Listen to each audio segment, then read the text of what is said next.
నాటక సినీ రచయిత నటుడు శ్రీ తనికెళ్ల భరణి గారి ఎందరో మహానుభావులు.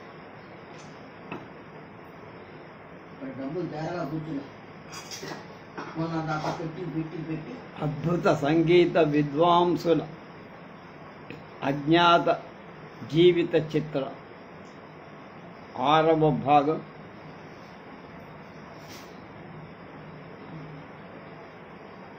పదమూడు 12/24.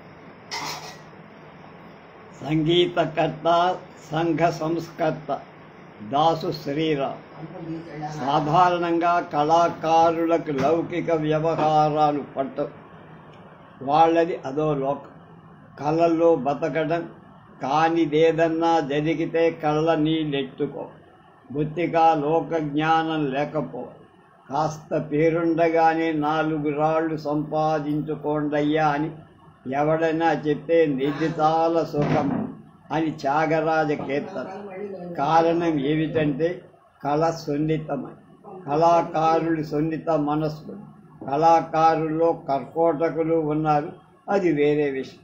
అయితే అవసరమైతే గుండె రాయి చేసుకొని మంచి కోసం తిరగబడ్డవాళ్ళు కూడా ఉన్నారు.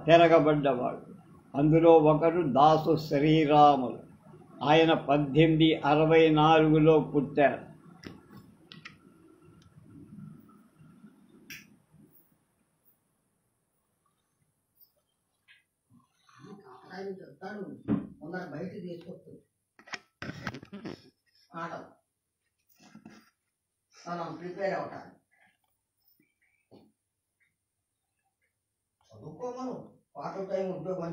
ఆయన 1864లో పుట్టారు.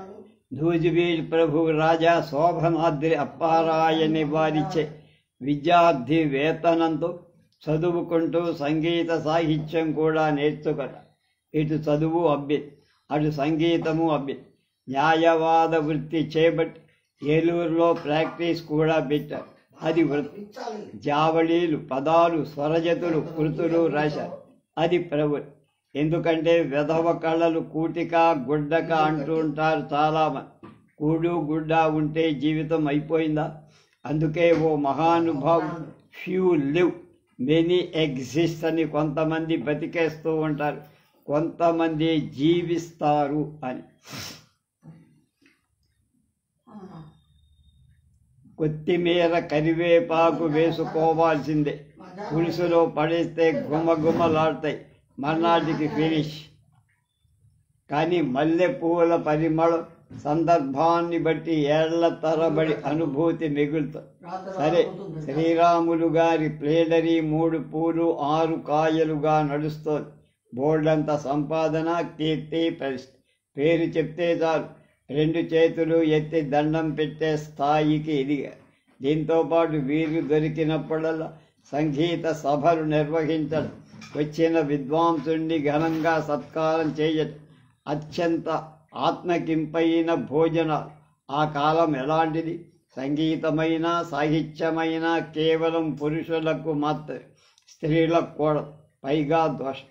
సంగీతం కానీ నృత్యం కానీ ఆడవాళ్ళు చేస్తే రాణిస్తుంది అనేది శ్రీరాములు గారి నిశ్చితాభిప్రాయం.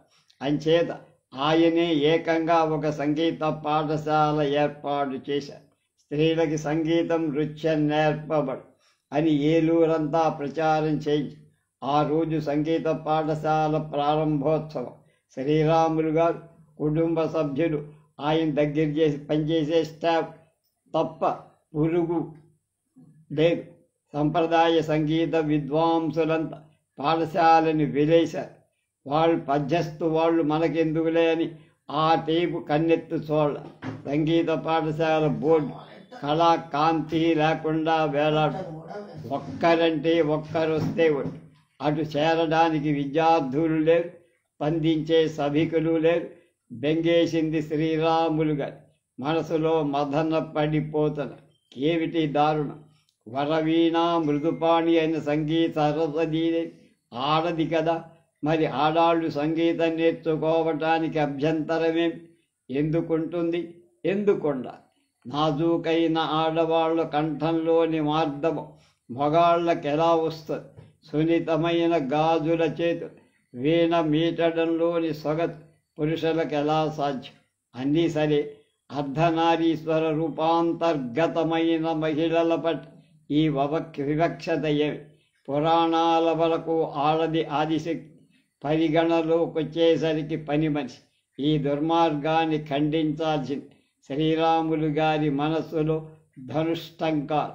ఎవరు రాకపోయినా ఈ సంగీత యజ్ఞం ఆగదు. తన కూతురైన శారదాంబతో సంగీతం నృత్యం ప్రారంభించి కాసేపటికి ఇద్దరు మహిళలు వచ్చి, మేము సంగీతం నేర్చుకోవటానికి వచ్చామండి. పులకించిపోయారు శ్రీరామ్. మీ పేర్లేంటమ్మా? చదలవాడ పిచ్చాయి, పినపాక భవ.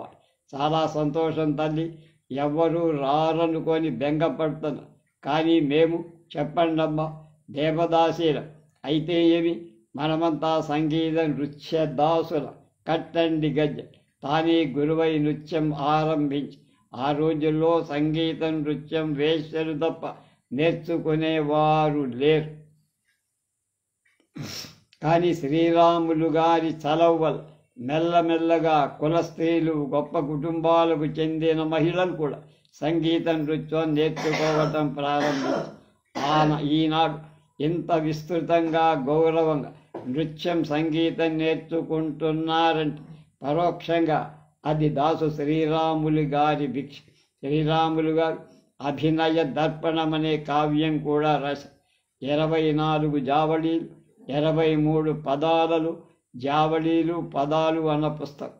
ఆ కాలంలో ఏది రాసినా ఏ సంస్థానాధీశుడికో ఓ జమీందారుకో అంకితమిచ్చే ఆనవాయి. కానీ శ్రీరాములు గారు అందరి పట్ల కృతజ్ఞత మైత్రి చూపించారు. కానీ ఎవ్వరికి అంకితం ఇవ్వాల.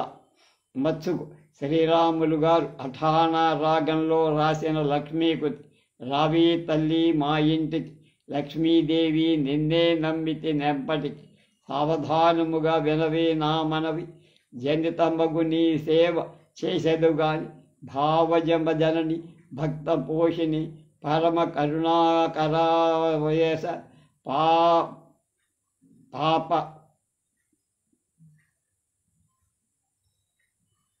మౌలహిత ఆదుకొనవే హృదయమును పాదుకొనవేరా. ఏదైనా ఉత్లవనూరు ప్రాంతంలో శ్రీరాములు గారి రచనలు ప్రచారంలోకి తెచ్చిన ఘనత ఆ ప్రాంతపు ఆట వెలదులది. అనుకున్నది సాధించి సంగీత నృత్యాలను కూడా విప్లవం సాధించిన సంఘ సంస్కర్త చిరస్మరణీయులు దాసు శ్రీరాములు గారు.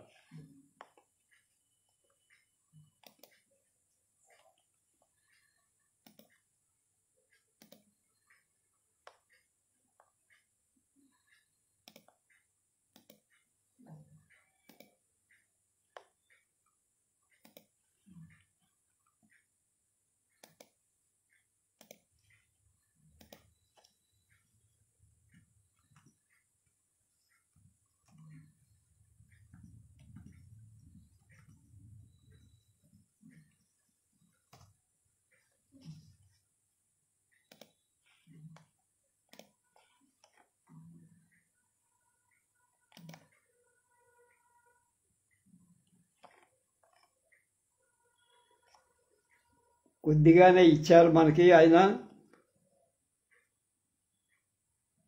కొన్ని విశేషాలు నేను చెప్తున్నా గూగుల్ బట్టి. దాసు శ్రీరాములు గారు 1846లో జన్మించి 1908లో చనిపోయారు. ఆయన శ్రీరామ మంత్రి అనే పేరుతో ఆయనతో ఉండేది.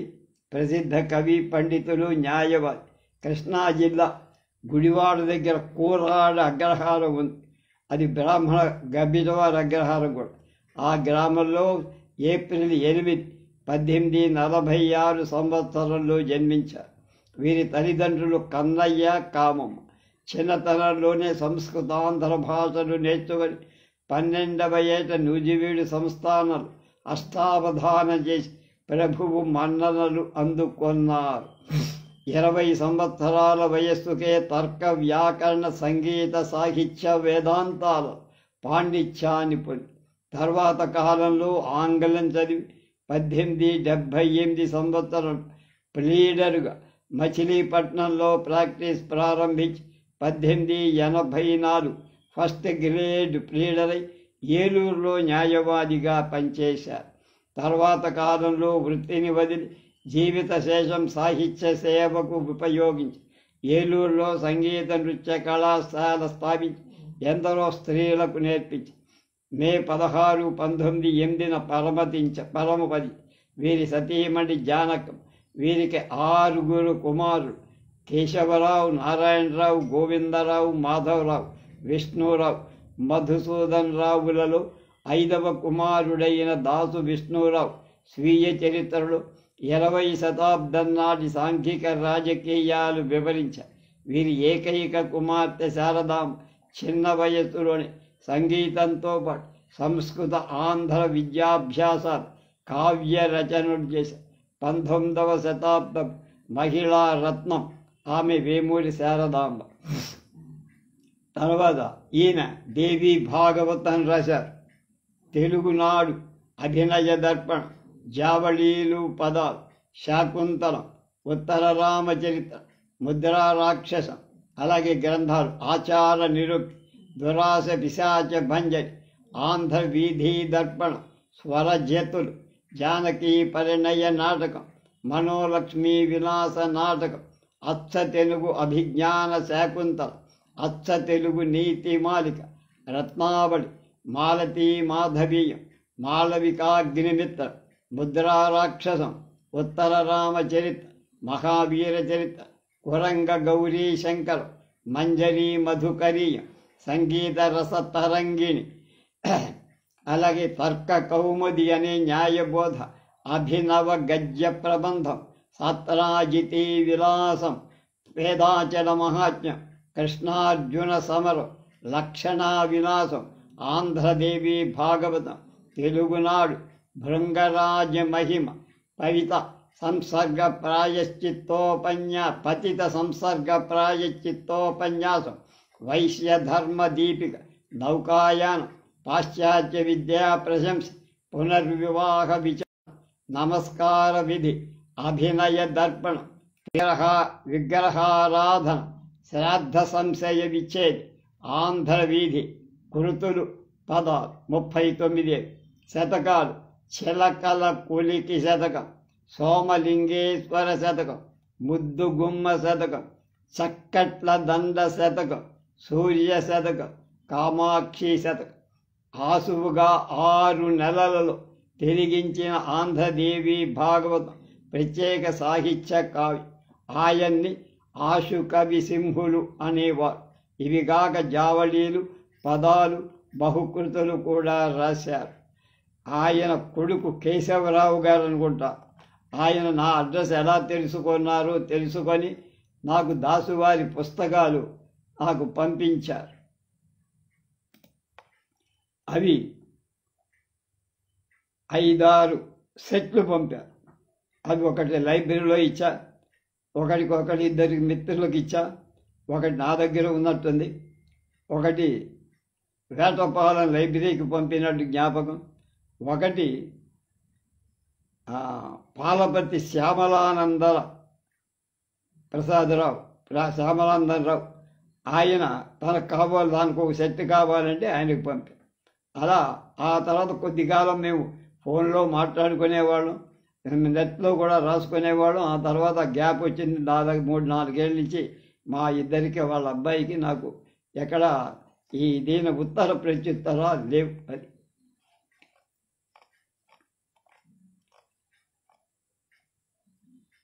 తిరుపతి విద్యల నారాయణ స్వామి నాయుడు 1873లో పుట్టి 1912లో చనిపోయారు. వెంకటగిరి సంస్థానానికి ఒక చరిత్ర ఉంది.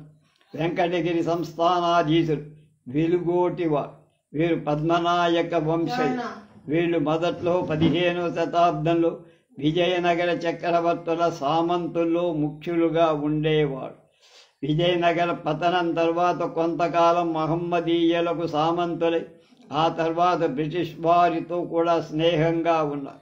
కాకతి రుద్రపతి గణపతి చక్ర నియమించిన 77 గోత్రాల వెలమ దొరల్లో వెలుగోటి వారిని రేచర్ల గోత్రం. వీళ్ళు మొదల నుంచి వెంకటరగిరిని రాజధానిగా చేసుకొని పాలించారు. ఈ వంశంలో 20వ తరం వాడైన యాచసూరుని నుంచి వెంకటగిరి పాలకులకు యాచేంద్రుడు అనే వంశపారంపర్యంగా పేరు వచ్చి జయకృష్ణ యాచేంద్ర అని ఒక సినీ కవి ఉన్నాడు. మంచి నాటకాలు కూడా రాశారు. నా నెల్లూరులో ఉంటాడనుకోండి. 23వ తరం వారైన వెలుగోటి సర్వజ్ఞ యాచ భూపేంద్ర కళా పోషకుడు సారస్వత. ఈయన కాళహస్తి జ్ఞాన ప్రసూనాంబిక మీద ఒక అష్టకం, ఒక చూర్ణిక రచించారు. తర్వాత 27వ తరం వాడైన సర్వజ్ఞ కుమార యాచేంద్రుడు విద్వత్ కవి. ఇతడు గీతార్థసార సంగ్రహం, సభారంజని, నాస్తిక ధ్వాంత భాస్కరం, రత్న షట్కాంగుళీయకం, సర్వమత సార సంగ్రహం మొదలైన కావ్యాలు రాసిన గొప్ప పండితుడు. వీటిలో సభారంజని సంగీత సంబంధి గ్రంథం. ఇలాగే 28వ తరానికి చెందిన ముద్దు కృష్ణ యాచేంద్రుడు, ఆయన గురించే చెప్పారు. మధ్య భారతంలో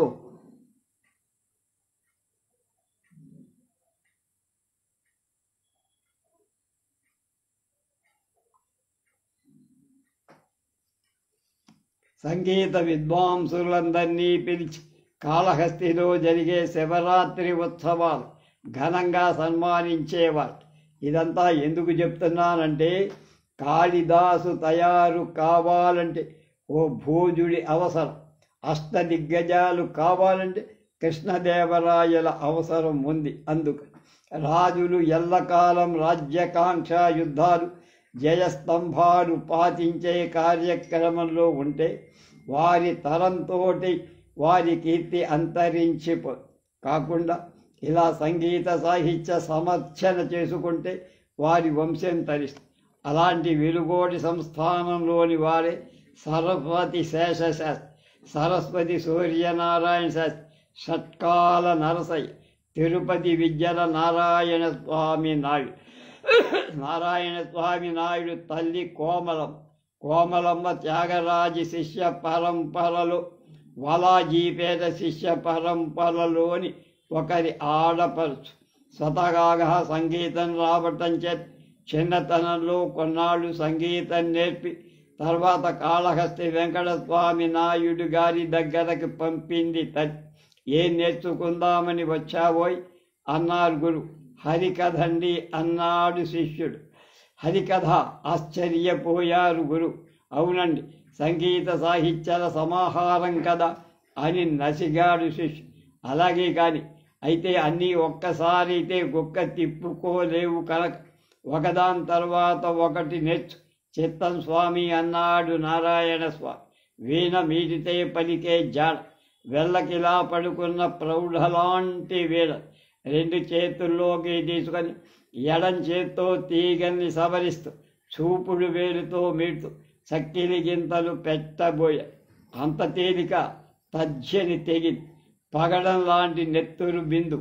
పసివాడు కదా, నోట్లో పెట్టుకొని తగ్గక కసికొద్దీ మీటటం ప్రారంభించి ఆ ఏడాదిలో వీణ లొంగి హృదయానికి తీగలు అల్లితే వాయులీనం.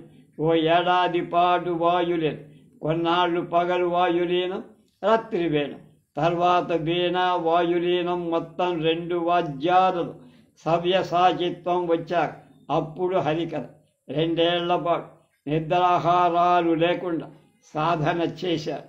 చిరుగజ్జె కట్టి చెడతలు పట్టి నలుగుకి అంగవస్త్రం కట్టి తిరునామం పెట్టి ఆ చిన్న వయస్సులో నారాయణ స్వామి నాయుడు హరికథ ఆరంభిస్తే రామాయణం చెప్తే తను బాలరాముడైపోయావు, భాగవతం చెప్తే కృష్ణుడైపోయావు, గిరిజా కళ్యాణం చెప్తే ముందు అంబ అయిపోయావు, తర్వాత సాంబడైపోయావు, అంతలోనే మన్మధుడైపోయావు, ధనుస్సు అయిపోయేవా, పంచశరాలు అరవిందం అశోకం చూతం నవమల్లిక నీరోత్పలం అయిపోయి పరమేశ్వరుణ్ణి తాకేవ.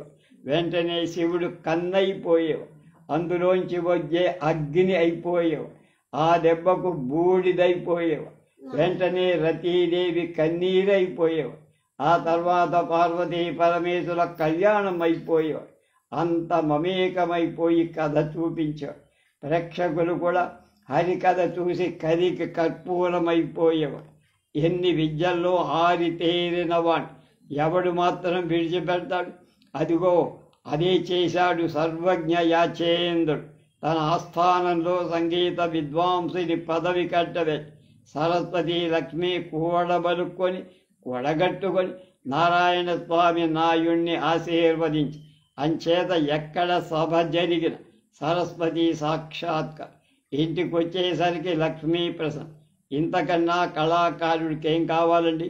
సంగీత గ్రంథాలలో ఉన్న నవరత్నమాలికలను తీసుకొని ప్రసిద్ధమైన రాగాల పేర్ల ప్రతి చరణంలో సందర్భానుసారంగా వచ్చేలా శ్రీరాజరాజ మహారాజ కుమార్ చిన వెంకటప్పయ్య నాయుని బహద్దర్పై రాగమాలిక రాశాడు నారాయణ స్వామి నాయ్.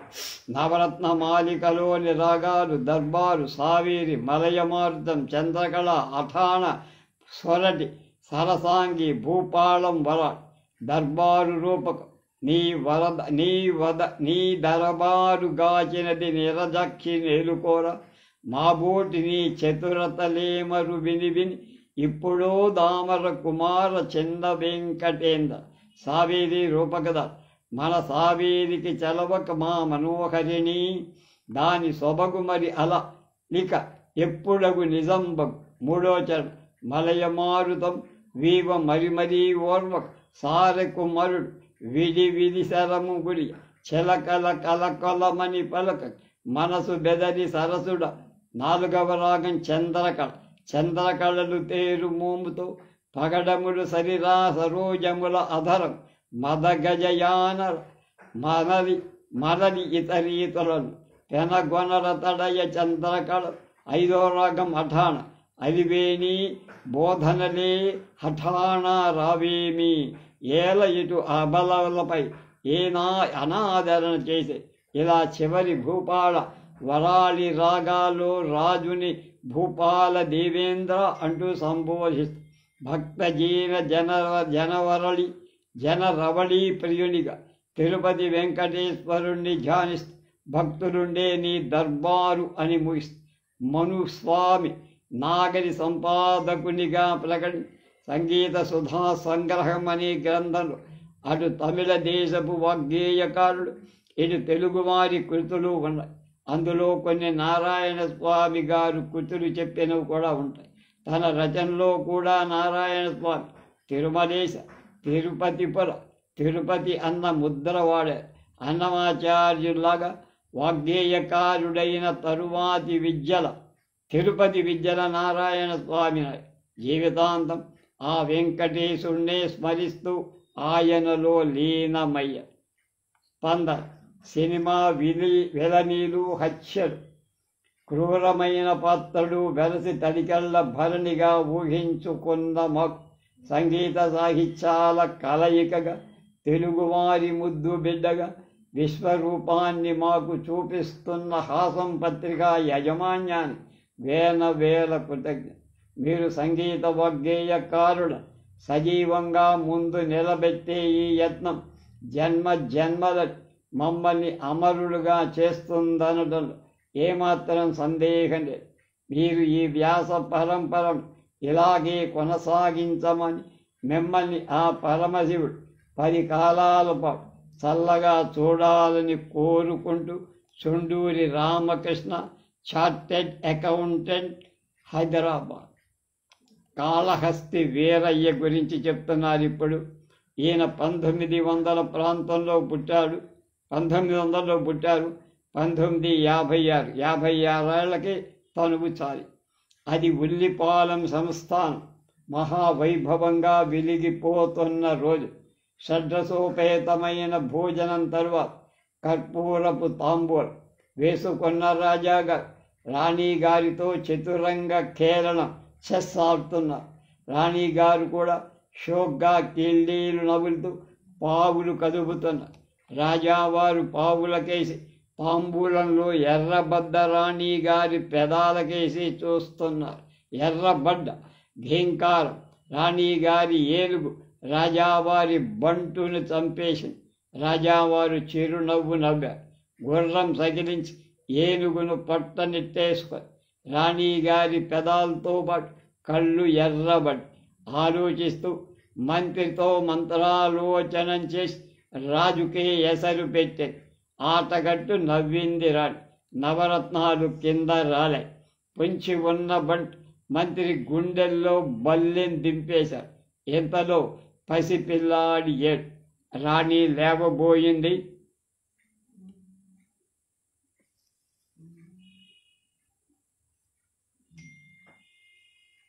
రాజావారు ఆగండి, ఆట మాయించి రసకందాయంలో ఉంది. పిల్లాడు ఏడుస్తున్నాడు, పాలు కావాలేమో. రాణిగారు మాట మింగుతోంది. దాది ఉందిరండి, ఆడండి అన్నారు. రాణిగారు బెంగగానే పావు కదిపి, అవును ఆ రోజులు అలాంటి. రాజులు పాలించేవారు, రాణులు పాలిచ్చేవారు కాదు. పాలివ్వటానికి దాదులు ఉండేవారు. అయితే అందరూ రాణులు అలాగే ఉండేవారని కాదు. కొంతమంది అనారోగ్యం చేత, కొంతమంది పాలు లేక దాదుల చేత పాలిప్పించేవారు. కొంతమంది మాత్రం పాలివ్వడం తమ సౌందర్యం దెబ్బతింటుందన్న భ్రమలో మాత శబ్దానికి దెబ్బ కొట్టి బిడ్డలుట్టిన గొడ్రాళ్లే ఉండేవారు. అలాగే పిల్లాడు ఏడుస్తున్నాడు, ఒక్క పెట్టి ఏడుస్తున్నాడు. దాది పాపమ్మ తన పిల్లాడికి పాలిస్తోంది. అవతల రాజావారి పిల్లాడు ఏడుస్తున్నాడు, తన పిల్లాడికి పాలివ్వటం ఆపేసింది. వీడు గుక్కెత్తడం ప్రారంభించాడు. అటువైపు రాజావారి పిల్లాడి ఏడు, ఇటువైపు కన్నబిడ్డ ఏడు. ఒకటి వృత్తి, ఒకటి బాధ్యత, ఒకటి మానవత్వం, ఒకటి మాతృత్వం. తన పేగు తెంచుకొని పుట్టిన పిల్లాడిగా క్షమించదు అనుకుంటూ పరుగున వెళ్ళి రాణిగారి పిల్లాడి నోటికి స్తన్యం అందించింది. ఒక్క ఏడుపు ఆగింది. తను కళ్ళ నీళ్లు పెడుతూ పసిపిల్లాడి కళ్ళు తుడిచింది. పాపం, నేను చచ్చిపోయాను బాబు, ఆకలేసిందా నాయన, ఏం చెయ్యమన్నాయన? ఇద్దరికీ పిల్లలకి కడుపు నిండా పాలివ్వలేని దౌర్భాగ్యురా. పాపమ్మ పిల్లాడు ఏడుస్తున్నాడు. మందిరంలో ఉన్న సరస్వతి విగ్రహం కళ్ళు తెరిచింది. పాపడు కాళ్ళు చేతులు తండుకుంటూ గుక్కెట్టి ఏడుస్తున్నాడు. వీణాపాణి ఒకసారి వీణ మీరింది. ఏడుస్తున్న పిల్లాడు ఠక్కున ఏడు పాపేశాడు. బోర్లాపడి సరస్వతీ దేవి కేసు చూశాడు. వీణ మోగుతోంది. పిల్లాడు పాకుతున్నాడు. అమ్మ విగ్రహం దగ్గరకు వచ్చి వెలకిలావిడి పడుకొని అమ్మ కేసు చూస్తాడు. వీణా మకరందం పెదాలు తడిపింది, చెవులు తడిపింది, కడుపు నింపింది. పిల్లాడు నవ్వాడు. చదువుల తల్లి సంగీతవల్లి అయిన అమ్మ ఆశీర్వది.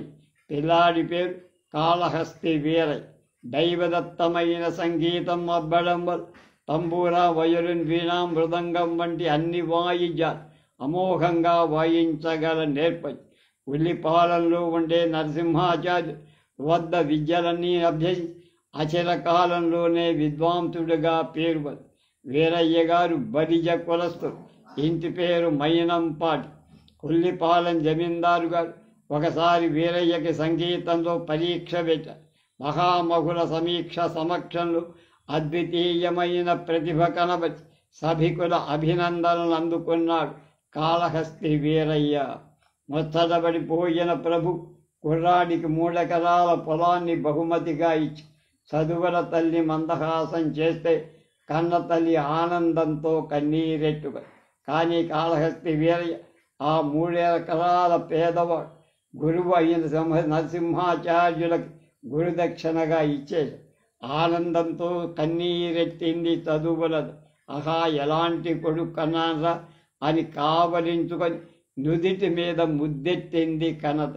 కొంతకాలం వీణాచార్య సంగమేశ్వర శాస్త్రి గారి వద్ద వీణావాదన నేర్చుకొని అందులో మెళకువలు తెలుసుకొని సంగమేశ్వర శాస్త్రి అసలు ఎవరిని శిష్యులుగా చేర్చుకున్నారంటే డొక్క చిరిగిందే. డొక్క చిరిగిందంటే డొక్క శుద్ధిగా విద్య అబ్బినట్టే. ఎడం చేత్తో వీణ వాయించే స్థితికొచ్చాడు కాళహస్తి వీర. ఆయనకి ప్రత్యేకత ఏమిటంటే ఎక్కడ సాహిత్యాక్షరాలు ఉంటాయో అక్కడే మీట్లు పడతాయి.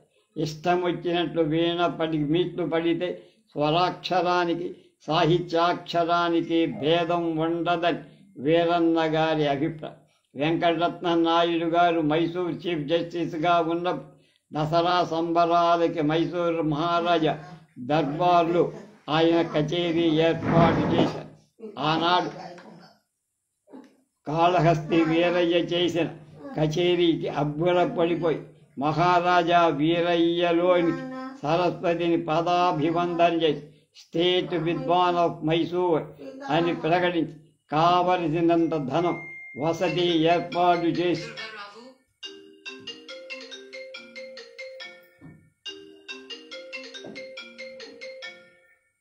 మైసూరులో ఉండి పొమ్మన్నారు. కానీ వీరయ్య గారి ఉల్లిపాలెం వదిలిపెట్టడం ఇష్టం లేక సున్నితంగా తిరస్కరించి కాళహస్తి వీరయ్య గారు వాగ్గేయకారు. ఆయన రాసిన తానవర్ణాలు చిన్న వర్ణాలు ఆది తాళంలో సమకూర్చారు. అఠాణా రాగంలో రాసిన వర్ణనలు త్రిలోక నాయకుడైన ఓ కాళహస్తి పురవాస, పంకజాక్షి అయిన అమ్మవారు నీ కోసం ఎదురు చూస్తా, తామసమెందుకయ్యా ఆమెని ఏలుకోవా అని పల్లవి. చరణాల్లో మాత్రం బిరానరారా వేణుగోపాల బాలా అన్న. శివుడికి విష్ణువుకు అభేదం చూపించారన్నమ. కాళహస్తీశ్వరులో శ్రీకృష్ణుని చూసిన మహానుభావుడు కాళహస్తి వీర. కాళహస్తి వీరయ్యగా ధన్యాసి అఠాణ రాగాలలో వర్ణాలు చక్రవాక రాగంలో ఒక కీర్తన రాసి అందులో ఒక వర్ణం సాహిత్యం పానుగంటి రాజావారు రాశారు.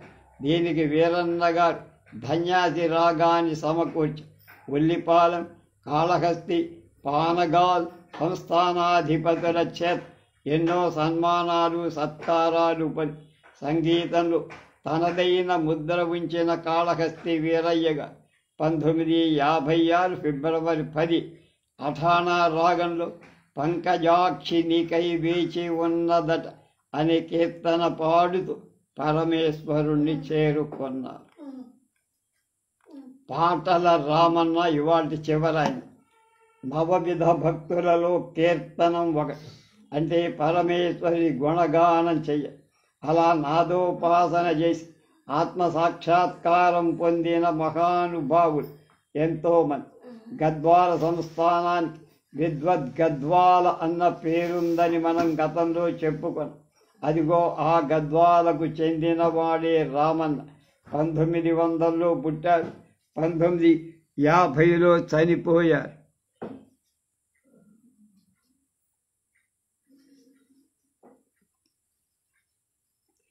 రామన్న తండ్రి రాఘవయ్య, తల్లి కృష్ణమ్మ. వైద్యం రాఘవయ్య గారు వైద్యం చేసేవాడు కనుక ఇంటి పేరు వైద్యంగా స్థిరపడిపోయి రాజావారి ప్రాపకం ఉండటం మూలంగా రామయ్య బాల్యం వైభవంగా గడిచింది.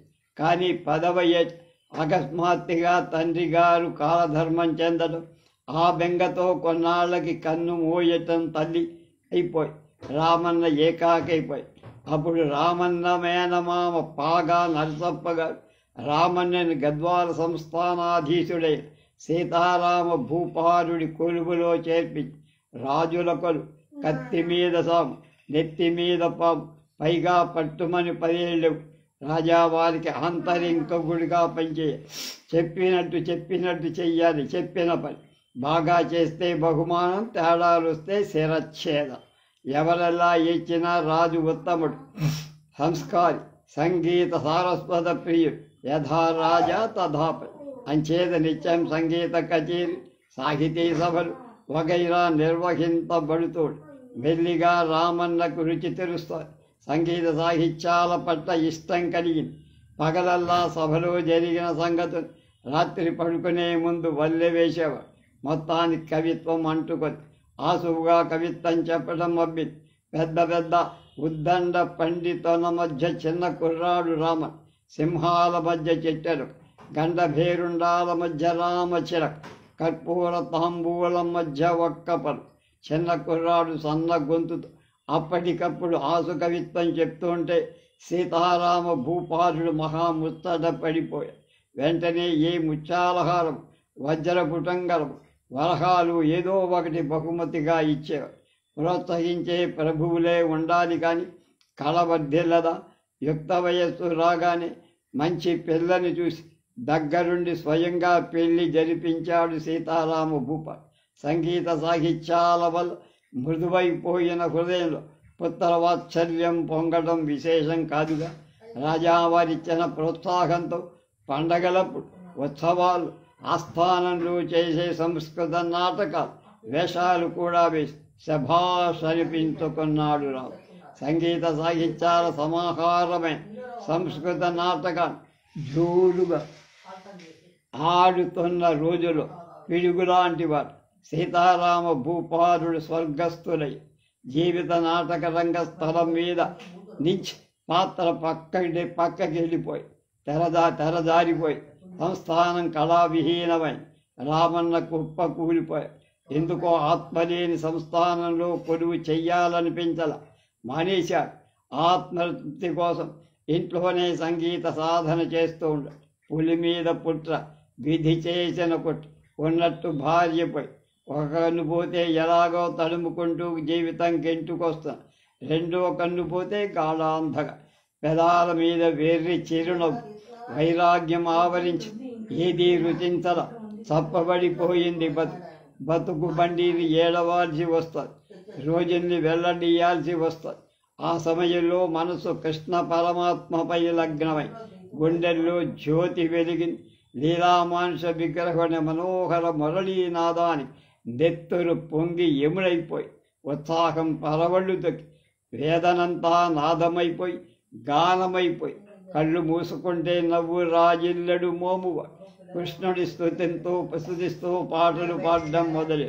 నల్లనివాడు పద్మనయనంబులవాడు అంతే. వైద్యం రామన్న కాస్త పాటల్లా రామన్నైపోయి.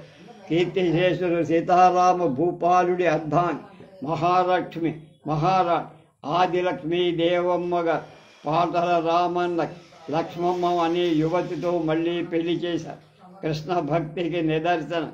వాళ్ళకు పుట్టిన పిల్లవాడి పేరు కుచేరుడు అని పేరు పెట్టుకున్నాడు పాటల రామ. రాజావారు వెళ్ళిపోయాక ఆస్థాన వ్యవహారాలని రాణి చూస్తూ ఉండేవారు.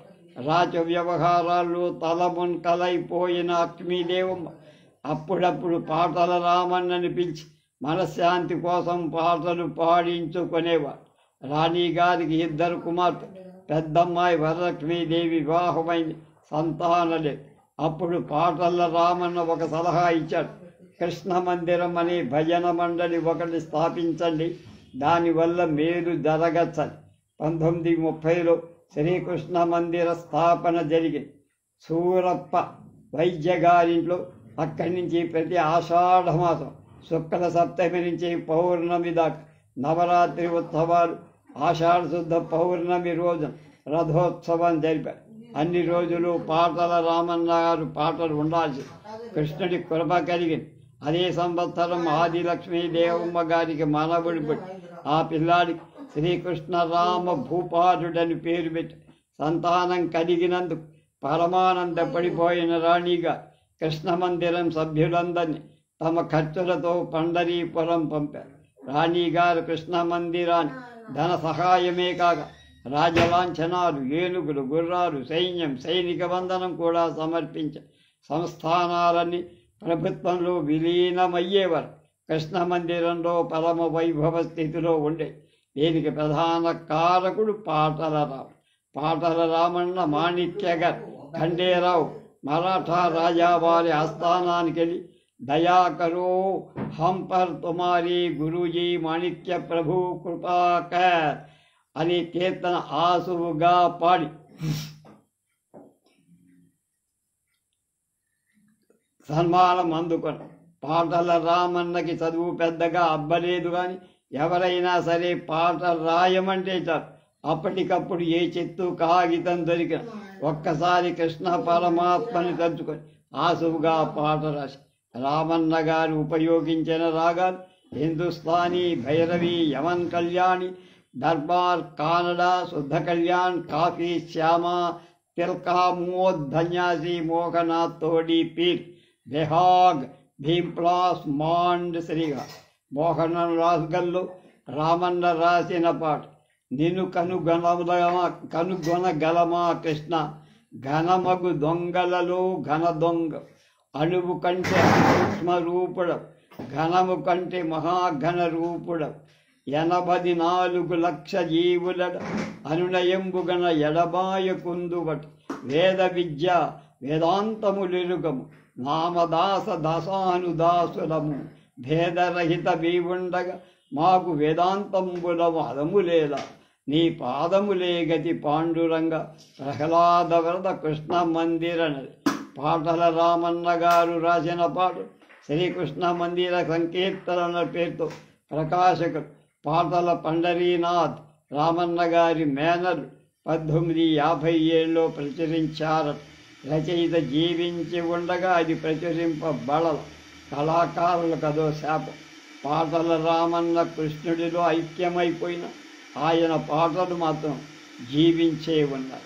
దీని మీద స్పందన ఎంఎస్ స్వాతి హైదరాబాద్ గొప్పవారి జీవితాల గురించి వ్రాసిన గ్రంథాలు చూడబోతే ఇంచుమంచి అందరి జీవితం సాధించిన విజయాలు ఒకేలా కనబ వ్యాసంలా చదవబోతే తప్పగా ఉంది.